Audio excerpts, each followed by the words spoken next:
Good evening, everyone. Welcome to another BroDiallo broadcast. This is another special Sunday evening discussion that we're having, and I have a guest, a fellow Show Me State, uh, Killer City, State of Missouri native like myself. Roz is a poet. So I'm going to bring him in live. We're going to be talking about escaping or overcoming incarceration, mental, physical, and spiritual incarceration. So I'm just going to add the brother to the stream. Let me just set this up. Good evening, bro. Hey, what's up, brother Diallo? How you doing? I'm good. I'm good. I'm very happy to have you on. This is your first time and hopefully not Absolutely. the last. I'm just give everyone a little background on why we're setting up this discussion, and then I'll give you an opportunity to introduce yourself, and then we'll just jump in and get through. All If right, that cool. works. Let's do it. Let's do All it. right. Several weeks ago, I was on another brother's Lumumba Speaks show, and I had mentioned that there's a myth about the Nation of Islam and other religious groups coming in and waking up brothers, and how the Nation of Islam gets a lot of credit for waking up men in prison. And I stated that I don't see that as awakening someone by indoctrinating them into a cult or a religious cult while they're in the lowest state of their life. And I think it is that these religious organizations prey on incarcerated Black people as opposed to liberating them or freeing them or even helping them through. And so Rob reached out to me and was like, yo, I've lived this experience, and he's an artist as well as a activist, and said, I want to talk to you and I'd love to talk because he has insights that even I don't have on the issue, given our experiences and research. So with that, that's why we're here to expand on that understanding. And I'll give you a chance to introduce yourself, who you are as an artist and activist, and then we can go from there to talk about overcoming incarceration. So I'll hand it over to you. All right, appreciate it. How's everybody doing? My name is ROB, Reflection of Brilliance. That's what it stands for. I'm an MC out of Kansas City, Missouri. I'm a poet, I'm a writer, and I'm active in my community. And I try to be a voice on social issues and bringing things to the forefront, bringing attention to the forefront on issues that plague my community by way of my music, by way of networking with some of the city officials, and just staying connected with my peers. Um, I linked up with Brother Diallo. He got some very, very, very strong views, and his intellect was definitely attractive to me. So, I thought this was a good opportunity for us to exchange our intellect with each other and exchange our viewpoints. Now, you talked about the Nation of Islam, and I'm not Islamic at all. But I was incarcerated, and while I was incarcerated, I linked up with the Nation of Islam. And with all due respect to your argument and the acknowledgement that I've walked a certain walk that you haven't walked, I will say the information, the discipline, the rigid movement that the brothers exhibited in the belly of the beast, that was something that I admired. It wasn't necessarily about the religion. It was about the enrichment of the mind from a Black perspective. That's what I was getting from it. It wasn't necessarily about me praying 5 times a day or taking the Shahada. It was about where I stood as a Black man in that particular moment in my life.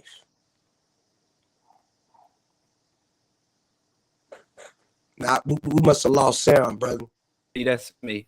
Okay. I definitely respect that. I've never done time.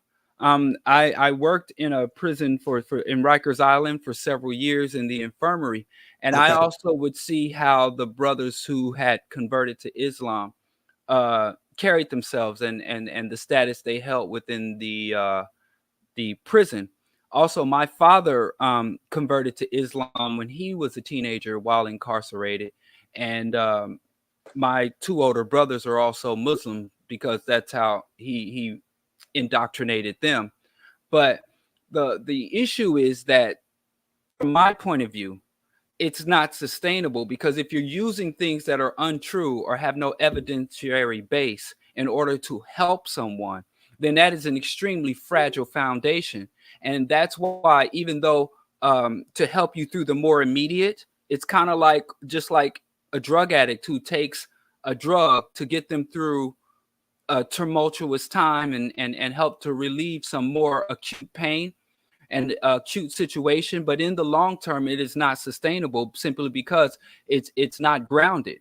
And we see a lot. It would be difficult for me to equate it with that being a drug, and I'm gonna tell you why, brother Diallo. Mhm. I have yet to find a religion, and I haven't searched for all of them, but you might be able to help me out with this one. But the major religions, let's just focus on that. The major religions, none of them, they all promote a pathway to some sort of inner peace by way of prayer, by way of worship, whatever it is. Now, those particular doctrines that those religions preach, that's a different story. And so when I look at religion, I just look at it as a person's choice, as like that's their pathway that they want to follow to the whole piece that everybody looking for. It's the language that they understand. It's the rituals that they're comfortable with. You know what I'm saying? Growing up, I didn't know many Catholic blacks. You know what I mean? When I used to go to a Catholic church, I'd be bored, but it was some people that might have looked at the Baptist church as too loud. You know what I mean? So it's whatever feel that they had, I guess. You know, but at the end of the day, it was all about tapping into that inner God.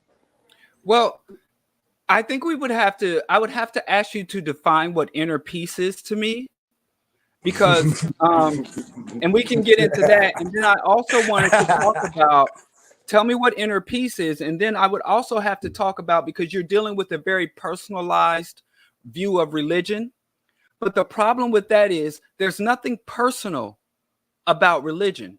Religion is an institution. It is probably one of the top 5 most powerful institutions, not just in this society, but in world history.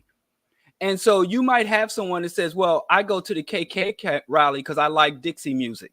I just go for the music and the barbecue. And I know I go to the KKK rally for the music and the barbecue.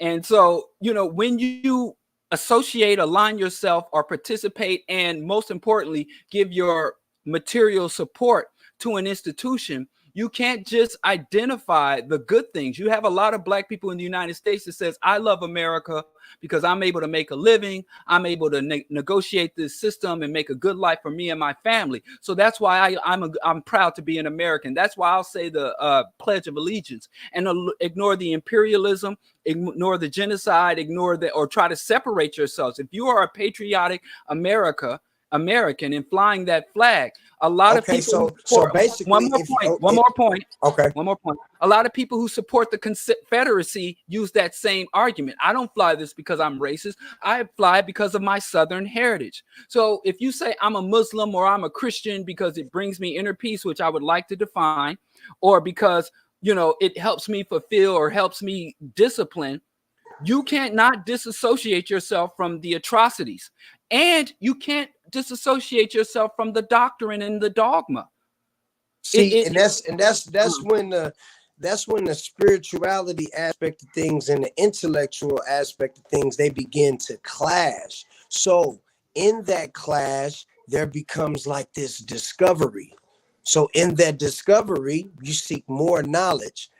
And sometimes in that seeking of knowledge, this is kind of like a personal experience, the religion gets torn down. But then you have to replace it with something. And most people are comfortable with not being torn down. They're good where they are. They're complacent in that particular area of their life, whatever it is. But I wouldn't affix a person's embracement of religion. I wouldn't affix it to like a quick high like a dope fiend would get at all. And I wouldn't necessarily define not even necessarily, I wouldn't define the Nation of Islam's practices as predatory at all. Um, I wasn't ever being asked for no money. It wasn't no collection plate being passed around amongst the brothers. It was more of a lift up thing. We worked out together. We exchanged literature, and the literature wasn't extremist literature. Hmm. It Okay. wasn't. It wasn't. It wasn't anything that would be considered propaganda. Was it Nation of Islam specific literature? Some of it was, and some of it was not. I mean, it was Well, it was it was literature by a lot of Jewish writers and just right. but they had a whole library. Right. Well, when you say I agree with you, religion or adherence to religious dogma is not a quick high, but it is like a drug because it is a sustained addiction. You know, people that like to go out and kick it and get high that night when they kicking it, and they can get up Monday morning and be fully functional. And then people who are fully strung out. So it's not a quick high, but it is a drug in terms of it is. I mean, to quote Karl Marx, and I hear a lot of people rejecting this assertion, but I haven't seen anyone give a counter argument to it. Religion is the opiate of the masses. You know, it is the opiate of the masses, where you have everything from small children to our elders fully ingrained into it, whereas there's only certain specific demographics they get high on actual drugs. So religion is like a sustained addiction. It takes your time, it takes your resources, it defines your relationship and how you relate to other people. It causes you to go into states of psychological hysterics, hallucination. Okay, so I Lucy, mean, the Lord spoke to me. The Lord touched me. You okay, go. now, It also if you did a physiological measurements in terms of when people hear about good things about their Lord, they do get endorphin rush. They get high on God, versus when they hear people speak logically or give them truth and facts and evidence that contradict their delusions, their religious delusions. They come down. Like you said, they start to have withdrawal. I mean, there is so much. It is a social, it is a cultural, it is a psychological addiction or now drug. the addiction. You providing like a dope. That's a dope analogy, but Mm, I tell you this: there are some universal um tenements in religion. They universal. They're in all religions, right? And in religion, there are certain things set out like you identified. Some of these things help people identify how they interact with other humans, right? So in this whole scheme of being tricked, you've been able to structure the human who follows religion to not engage or try their best to disassociate from engaging in certain acts that would deem unfavorable of God. Now we see unfavorable behavior every day, but it still creates that inner desire for somebody who is devout religious to elevate. I disagree with that, because when you say devout, you're basically saying someone who follows the full tenets of the religion. Well, And they try their Islam, best to. I mean, I can't right? say they do it with perfection, brother But the Diallo. You know what I'm reality saying? is, that's the best thing about religion, is that people don't follow it, because anyone who follows the tenets of Islam, Judaism, or Christianity would be in an insane asylum or incarcerated. The tenets of Islam are not righteous and just. They are oppressive and discriminatory and sexist. And just like Christianity, I mean, Dr. John Henry Clark said that Islam is the most unoriginal religion there is, because it borrows so much from Christianity and Judaism. Well, the only That reason I Jesus is the most quoted prophet in the Quran. It's a very unoriginal cult. well So, see the only reason I can't really get too deep into that, because one, uh, I ain't really authorized to. You know what I'm saying? And I'm not seasoned enough to get in it, but I will offer a perspective. You know what I'm saying, from observation, and I'll say this, right. brother Diallo, that religion and music you had put up a post and you talked about music, gospel music, rap music has swayed people in the wrong direction. That's just my opinion, and I'm speaking Yeah, I from an said that artist gospel standpoint. music has been more harmful than gangster rap to the psyche Oh, and that's and what you and, said. and Okay, communities yeah, of yeah, the that's the U.S. post. Gospel music has done more damage over a longer period of time across a wider demographic than hip hop has. And Now, and and when you say I, damage, what do you mean by damage? um, gospel music or gangster rap? We'll get to the gangster rap. I want to hear your perspective on gospel music because this is where we might differ. Well, the term propaganda came from the Catholic Church. The root of propaganda means to propagate. Okay. Islam and Christianity are two evangelical religions. They are two religions that compel their followers to go out and spread the word. The prophet of Islam and the savior of Christianity, Jesus Christ, both implored their members to go out and spread the holy word. And so that compelled its followers to go, because the vast majority of Muslims are not Arabs or Persians. They are Asians. There are more Muslims in the country of Indonesia than almost all Middle Eastern countries put together. The majority of Christians aren't Greco-Roman. They aren't Italian Orthodox or Catholics. The majority of Christians are non-white. And the reason why you have these two religions of peace, Islam, and the religion of love, Christianity, that have been spread literally across the globe at the tip of a spear and at the point of a gun barrel, is because the mandate of those religions is to spread, to propagate, to infect the world, to impact the world. So you have this delusional, bloodthirsty belief systems that have been spread through violence. One of the other mechanisms to spread the word is through songs, through rhymes, through rhythms. You, as a musician, understand the impact that Absolutely. rhythms and rhymes and harmonies has on individuals. So gospel music has helped to sustain African people in slavery, telling them that their peace is in the sweet by and by, telling them to submit to the masters, allowing them to work in rhythms. They have hijacked our musical abilities to spread their word. African people are musical people.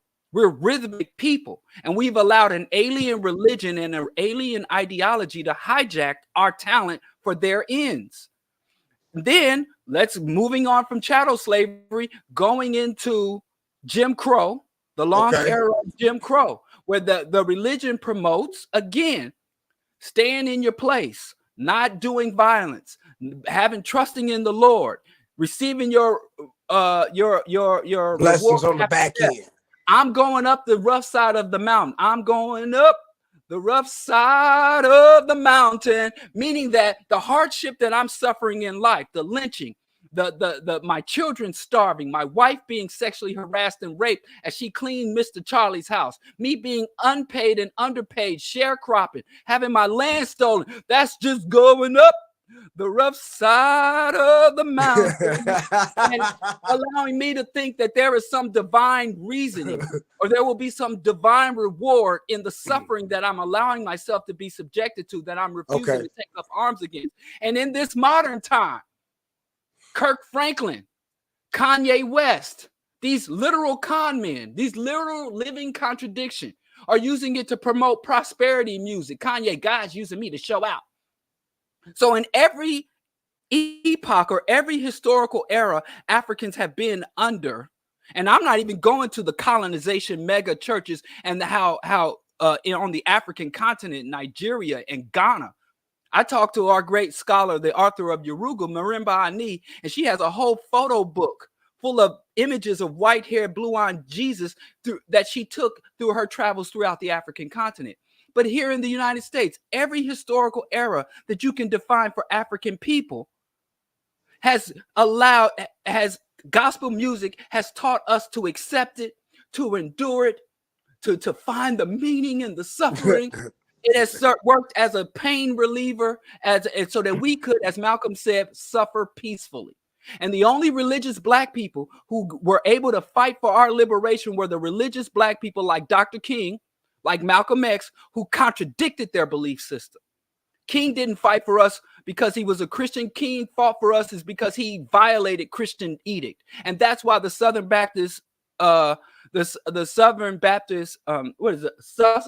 SCLC, but the Southern Baptist Conference, SBC, rejected his leadership. Malcolm X was not a freedom fighter because he was a Muslim. He was a freedom fighter because he went against his Muslim cult, which took his life. So that's what I mean by gospel music being more harmful. I've seen my grandmother make bad decisions based on the Christian messages shared with her over her gospel music that she listened to every morning in East Hills Village housing project. Well, see, that's an interesting perspective, because that's the way that I'm looking at hip hop. And I've been doing hip hop since I was 12 years old. And I've seen the changes over the years throughout the 80s, the 90s to 2000s, on up until now.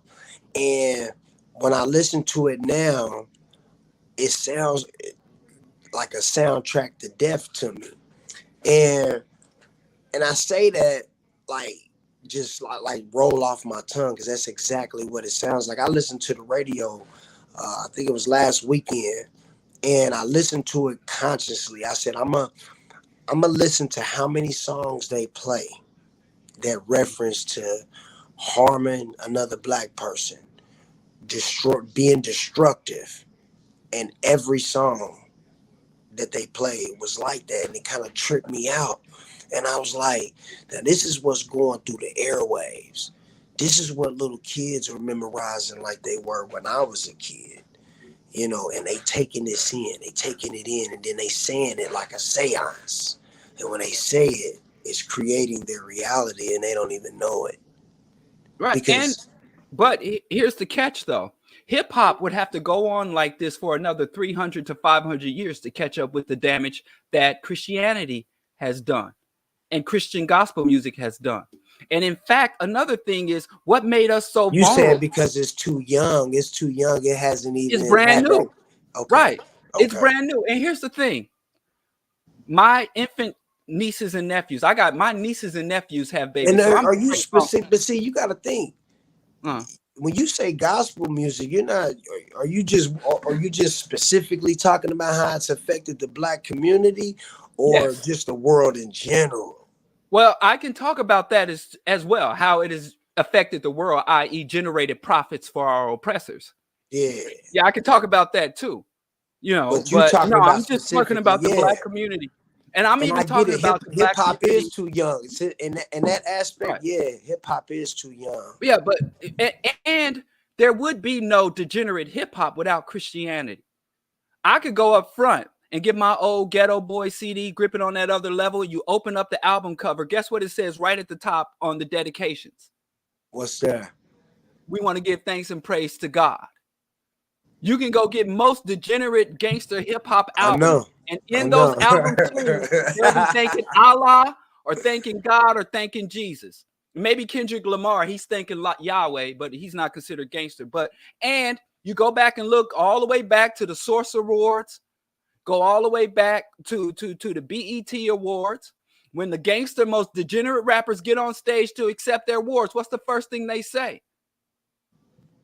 I want to thank God. So most of those gangster rappers are oriented and came up through Christian indoctrination, through Islamic indoctrination. I am a big fan of reggae music and a big fan of hip hop. I will never deny what the 5% nation of God's and earth have done for hip hop, but it's still a cult based on absurdities. Sizzla is one of my favorite artists of all time. I love Capleton, but Rastafarianism is a cult based on absurdities. So I'm not even telling people they can't have this degenerate anti-life music or this uplifting music.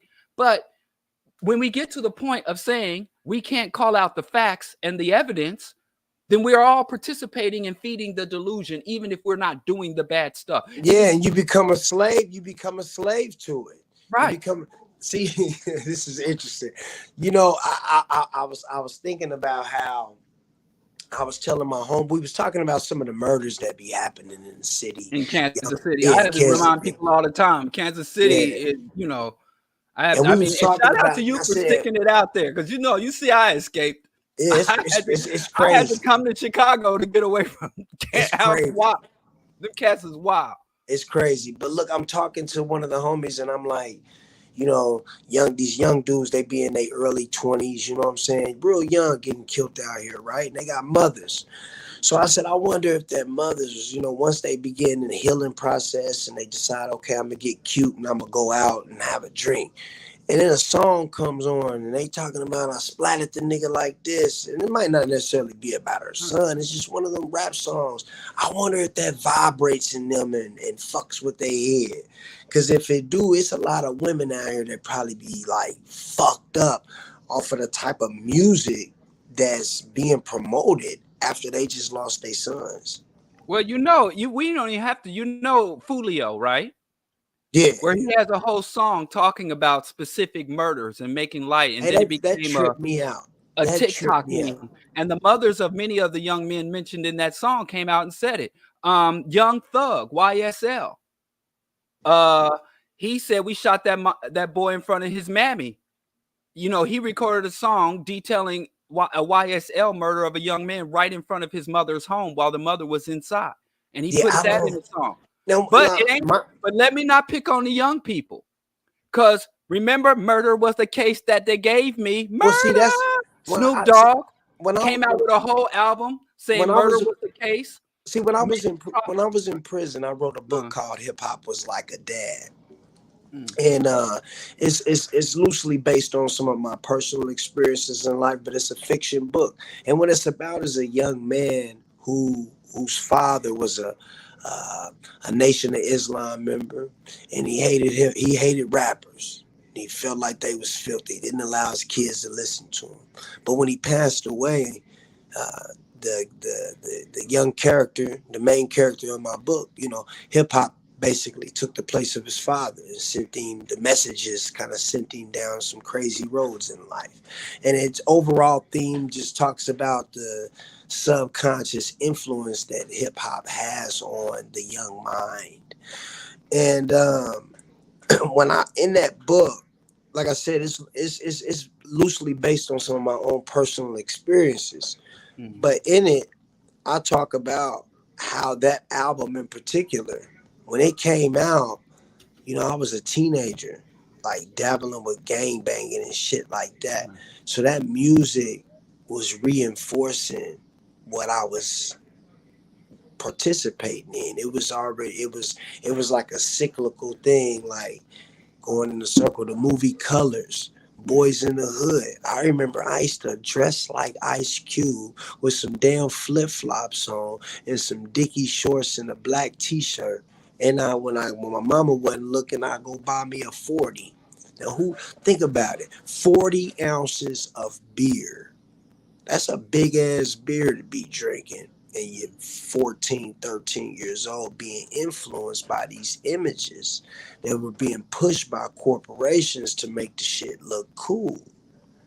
So in the coolness, you thinking it's real, so you submerge yourself into it deeper mm, because the validation comes after that, right?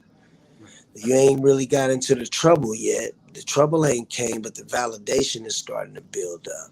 And it feels good because that's what it looks like on TV, and that's what the rappers, it's all cyclical. It's all happening at the same time. And then you got the external things that are feeding it. You have the other people that are caught up in it, that are invisibly cheering it on because they don't know that they're slaves to the illusion as well.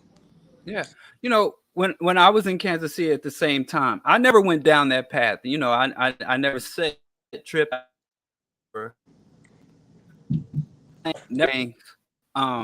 simply because of my politics. It was just contrary to the politics that I was developing. But I was there in the middle of it, and you know, Ice Cube would come out with a song about jacking and gaffling, and within a week, people robbing everybody in Kansas City. I remember you could up and down Prospect, Truce, Paseo, you could go out any time of night.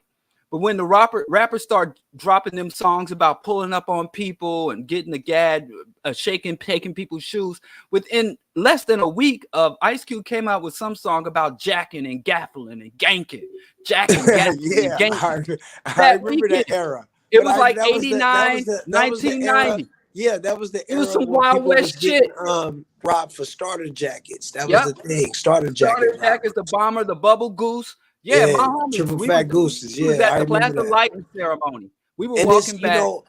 Yeah. it's I read a book. I don't know if you ever read the book. Have you ever read Cool Pose? Mm-mm. Okay, it's an interesting book. I read it while I was incarcerated. And in the book, it talks about a lot of different things related to black people. But I'll point out something in particular that it talked about a case where a kid was playing some rap music and shot a state trooper down in Texas. And they blamed it on rap music. And ironically, I remember hearing about this when I was a kid. And as a kid, I'm like, man, that's bullshit.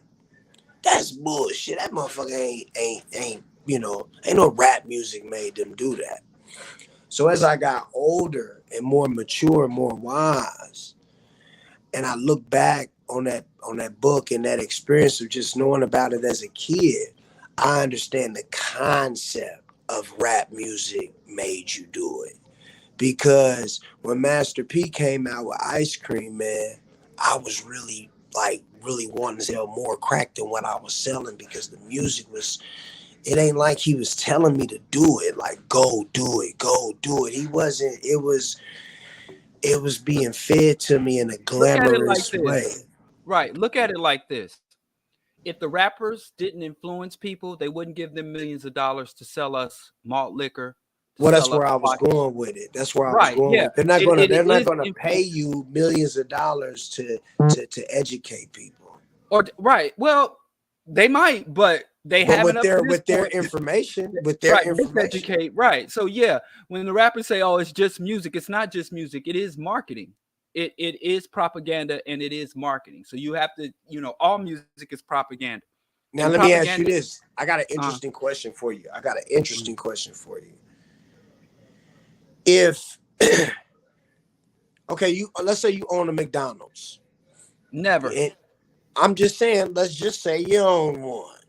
And you know the ingredients that they use it's all fucked up, right? Mhm. You don't allow your kids to eat it, wife doesn't eat it, nobody eats it. But you're grossing a decent amount of money, right? Now, you're the only black guy in that state, whatever state you're in, it could be Utah, whatever. You're the only one that got a McDonald's and you're in the news, you're the man, but you don't eat it. You know it's bad for you, but you're grossing that bread. Are you wrong? Yes, absolutely, So absolutely. a rapper who I'm wrong. understands I'm wrong as fuck. he's wrong. He's wrong as fuck. It should be brought up. If we had a revolution, I would bring up people like Ice Cube. I would bring them up on charges of crimes against humanity. I would bring them up as Damn. race traitors. They are race traitors. And when you look at true revolutions and cultural revolutions, I'd put all them coons in a re-education camps. Ice Cube is a race traitor. Anybody that acts against the collective self-interest deliberately and directly enriches themselves by going against what's in the interest of the community is a traitor in a time of war. You can't be a traitor unless there's a conflict. So you need two conditions. So You how need do you identify Ice Cube? What separates Ice Cube from any other successful black man? Was Michael Jackson a traitor? These people made it because of they aspirations and dreams. Michael Jackson music was not treasonous. I don't see. Now I'm not very familiar with Michael Jackson's music, but as far as I know, it was literally pop music. I don't think he talked about dehumanizing African people. I don't think he talked about disrespecting. He had some other issues that were highly compromising about him, but I wouldn't go so far as saying Ice Cube or Luther Vandross or Yeah. that guy that made, Fresh Prince, and Yeah. I would not say, but you had a time, and it's not just that Cube made gangster rap. Cube made gangster rap in the era of mass incarceration, in the And era crack, of that crack mandatory era. minimums. Yes, I Yeah. know NWA and the Posse. I know every line of every one of those songs by heart. I heard that shit when I was like in the 5th or 6th grade, and I know every line of every song by heart. Straight out of Compton, I know every line of every song by heart. Every line. You just name one of those songs, and I can spit it for you. So yeah, I think he's a race traitor Yeah. to this day, and still. And I don't agree with his awakening. I think he's also an opportunist. I don't agree that he ever made conscious music. Death Certificate and all of that. You say Africa, I stare at you. We ain't got it too good in America. He was promoting division between Africans and the African diaspora way back then. And now he's on some ADOS bullshit today. I don't think Ice Cube has the interest of African people at heart at all. And I don't think it was him being a misguided youth. I think he was deliberately saying, I'm going to use my talents.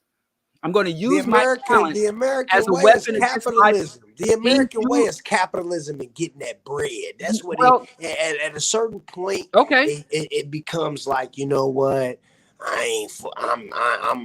I'm getting this bag, as they say.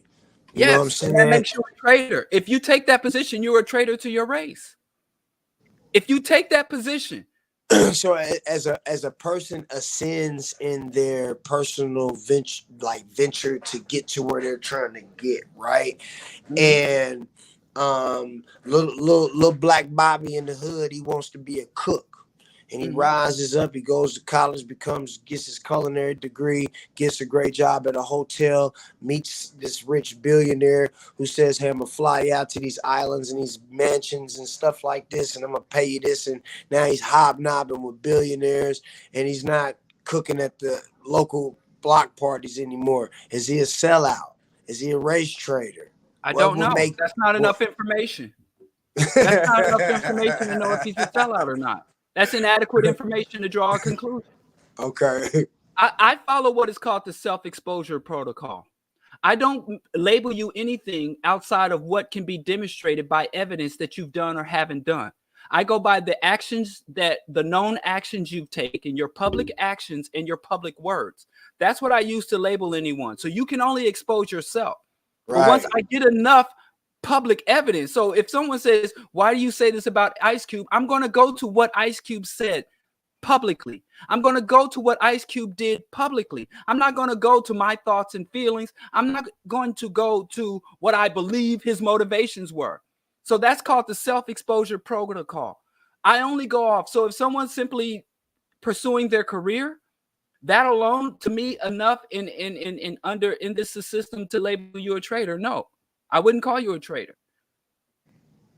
Yeah, I just wanted to get your perspective on that. That was yeah, that's not. But he could be, or he might not be. It depends. Yeah, you need more info than besides how someone is pursuing their career goals and interests. And what would define a person as a race trader, though? Like someone who takes active and deliberate acts against the collective interest of Black people.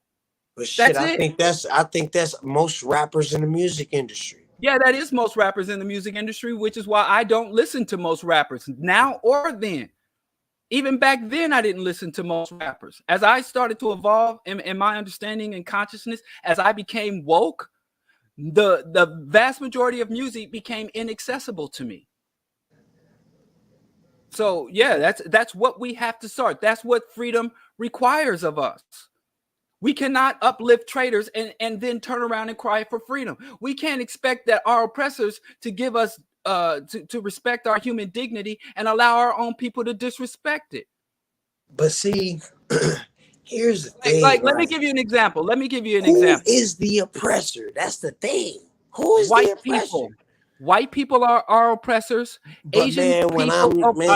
Do you want the list? I can run down the list of ain't no white people trying to shoot up my cars or that's not what oppressing is. Shooting up your car is not oppressing. Someone shooting up your car is not oppressing you. They're committing a crime against you. They're violating you, but that is not oppressing you. breaking in your house and stealing your things. And I know I lived in Kansas City. I had at least 3 break-ins.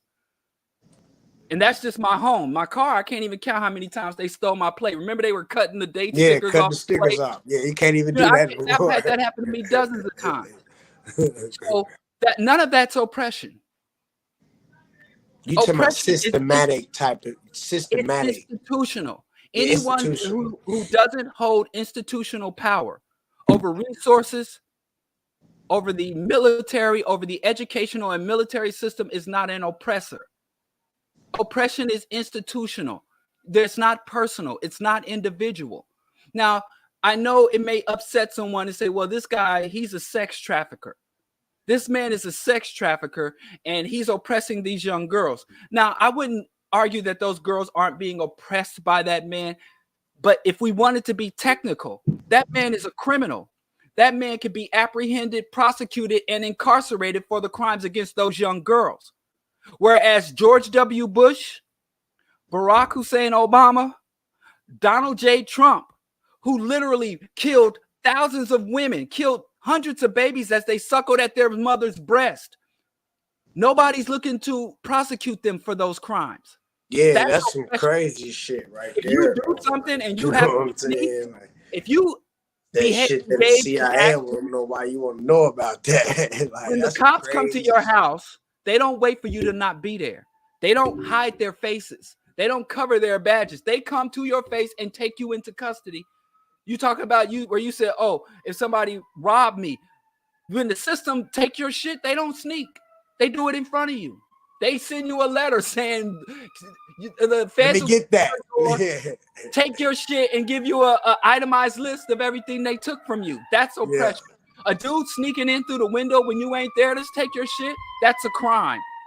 And there's a difference between criminals, crimes, and oppressors, even though oppression should be a crime. But oppression can't be defined as criminal until the oppressed take power. And when the oppressed take power, then you can have crimes of the oppressor prosecuted. But now when you're an oppressor, your crimes are legal. Your crimes are lawful. Your atrocities and the horrendous things you do is legal. It's codified. It's taught in universities. You know, so no, that is not oppression. And when we make that confusion, because the solution to crime in our community is different than the solution to oppression. So my only problem with people confusing criminal acts and antisocial behavior with oppression, or even confuse a race traitor with an oppressor. Race traitors are not oppressors. Race traitors are tools and instruments of oppression and tools and instruments of the oppressor. And so we could go around taking out race traitors, 100 race traitors a day, and it wouldn't impact our situation until we start to deal with the institutional power of white people who are your oppressor. It's dope. It's well thought out. That was well thought out. Well, Brother Diallo, I'm about to have to wrap this up. My phone is about to die, and we've been trying to get this computer going for a second. It's acting crazy. Well, I really do appreciate you reaching out, because I'm glad to be able, and I hope we can. This is so dope, man. It was, the way you engage, man.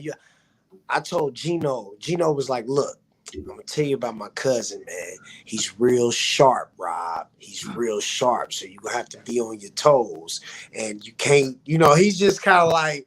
And I said, I could tell, but I seen the live that y'all had did, so that was dope. Tell Gino I want my Souls of Mischief cassette. My 93. He borrowed that shit 30 years ago, never gave it back. So he's been ducking me ever since. He went overseas to get away from me just so he didn't have to pay me for my tape. But I don't want payment. I'm gonna try to flip that 93 Till Infinity instrumental. I'm gonna try to flip that one time and see if I can play around with that. I love that track. Oh. Send me that. Let me hear that. Yeah, he ate my soul. And I never bought another one because I was so indignant. I'm like, he gonna give me. I got one already. I'm not buying another one. Yeah, so I've had my souls for years now. But I sure appreciate you. I would like to Brother Diallo. Thanks for having me on though. Yes, absolutely. But I definitely. And next time you're gonna have to stick around for questions from the listeners and the audience. Absolutely. Only reason, you know what? Let me see. Only reason I got to depart, I got 3% and I don't have a charger. Yo.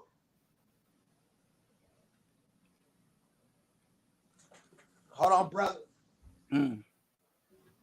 Well, anyway, yeah, I would like to learn what inner peace is. I hear people talk about inner. Oh, you're back already. Yeah, I was trying to see if they had a charger. Go No, ahead. I'm not gonna hold you up. It's Monday. It's Sunday night. I got to get up early. My son starts his freshman year of high school tomorrow. Oh, that's a beautiful thing. Yeah, I'm chilling with mom, and they got the Sunday dinner thing going on upstairs. Yeah. You know what I'm saying? So I'm yeah, down let me here. let you get back to your people. I ate dinner. I had my vegan lasagna. Oh, okay. I think they doing a pot roast and some mashed potatoes and corn. You know, some good old Southern. I'll get you back because I got a lot of notes here. I wrote down some questions for you. I got like 3 pages of notes. You're gonna have to answer. So I'm gonna definitely. I don't mind at all. I really wanna. I wish I could pick back up. I don't have an iPhone charger over here. They got this. No, don't worry about it. Don't worry. I didn't take. I'm gonna let you get back to your people, man. I came up in Kansas City. I know people don't play about their food. All right. So you know they don't play Thanks about for food. having me on the show, though. You know what I'm saying, through, bro. All right, peace, everybody. You go. One more thing. Let people know how they can access your music and reach you and follow your activism there in KC. All right, so check it out, everybody. First of all, you can definitely engage with me on Facebook. And look me up on Facebook. It's Rob, R-O-B, Iza, I-Z-A, poet. Rob is a poet. Check me out. And I'm on Instagram as well, 816Rob. That's 816Rob. Or you can find me on Instagram at reflect_brilliance. Reflect_brilliance. And I'm on YouTube, KC Street Poet. You can check out some of the old music I've put out, some of the old sounds, but I've definitely evolved. Tap in with me. I'll engage with you. Holla at me. All right, bro. And with that, I'll bid you a good evening. Peace. And, I'm about to eat a good meal. I wish I could show it to y'all real quick.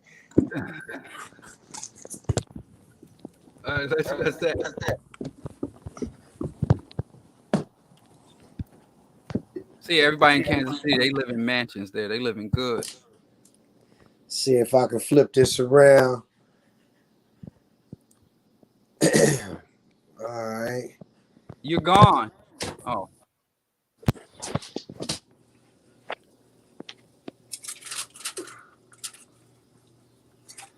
It's still in there bubbling. Oh, some greens. Yeah. Just the greens, man. Leave the meat alone. Just the gravy. Just the greens, huh? Yeah.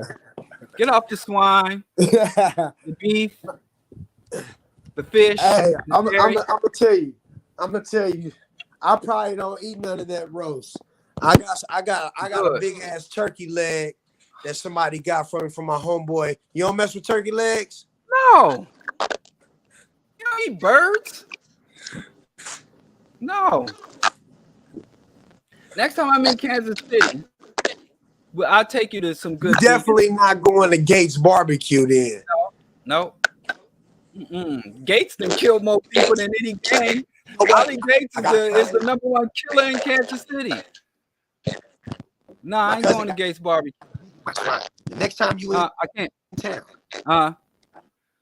Next time I'm in town, we're gonna go get some Blue Nile Ethiopian food to get a good great big vegan plate. I ain't never had vegan food. Oh, yeah. Yes, you have. You got some greens on the stove right now. What's wrong with the sound? I think that's on your side. It's echoing. Nah, I think that's on your side. Your phone. It's echoing bad too. Oh. Are y'all hearing? Is the sound messing up for the listeners? It might be your phone. Probably because the battery's low. The low battery. Say that again. It's probably because your low battery. The sound is. Maybe because it say 1%. I don't know. Yeah, it's your battery. So we got. He's gone. It's shut down. Yeah. Yeah, I think it was his battery. He said it was on 1%. Anyway, that's a brother from my hometown, man. You know, as much as I hate Kansas City, the place, I love the people of Kansas City. And brothers there held me down. Brothers, street brothers. Shout out to Rip the Crip. Shout out to Jeff Dog, the big homie Jeff Dog, the big homie Rip the Crip, and Thunder, Linnell. Shout out to Linnell. Shout out to East Hills Village, Prospect Ave, everybody, Monroe Street. Shout out to everybody in Kansas City. I love visiting Kansas City. I don't think I'll ever reside there again. As y'all, them boys is just too much for me. Them boys. But anyway, thanks for tuning in. I hope everybody got something out of the discussion. You know, I am willing to talk to people who are spiritual, religious, or have a different take. And you see, even though we didn't see eye to eye on Islam and spirituality and inner peace, we didn't define inner peace yet. We could still have civil discussions. And anyway, so and I'm going to try to propagate and propagandize him to get off the swine. Also, rest in peace to the late great George Jackson. If you haven't read it, go get Blood in My Eye and Soledad Brother, greatest revolutionary Black guerrilla family. Shout out to the revolutionary work and revolutionary legacy. And with that, y'all, I'm going to bid you guys a good evening. Tune in tomorrow morning, Q4.or, the BroDiallo radio broadcast. Confessions of a failed revolutionary will be our topic. And I think that's everything. And I'll talk to y'all tomorrow morning on the BroDiallo broadcast out in Chicago.